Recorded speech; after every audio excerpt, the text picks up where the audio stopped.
speed, duration, interframe interpolation. So, let's see what else we can do with our editing. We have already talked about the speed change using the Ray Stretch tool that is located in the vertical timeline panel. We can use it to change the speed of the clip by grabbing the splice and moving it. Other ways to change the speed include: firstly, there is a 4-point editing.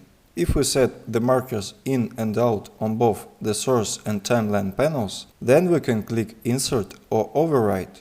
A window will appear where we can choose what action we need. Change clip speed, fit to fill. It will adjust the length of the clip on the source panel to the length of the area of markers in and out on the timeline. The other options offer to remove one of the points and reduce everything to a 3-point editing. Secondly, we can right-click and choose speed or duration on the desired clip. Shortcut is Ctrl+R.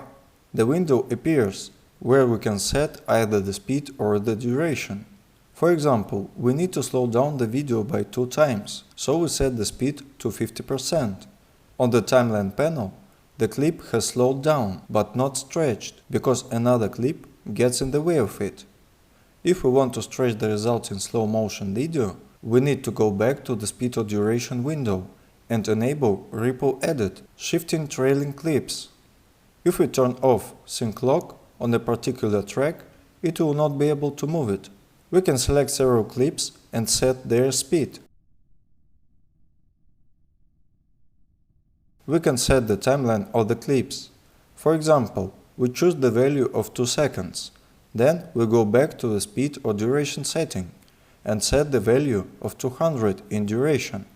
Finally, all the videos are adjusted to the duration of 2 seconds. Also, we can configure reverse speed in this window. When you turn it on, the video will be played in the opposite direction.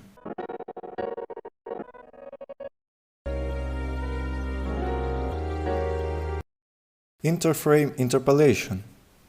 Let's slow down the second clip several times, for example 4 times or 25%. The human eye perceives any frequency greater than 16 fps as an end-to-end action. In this case, we slowed down the video by 4 times. The video is set at 24 fps in the settings. So we see 6 fps.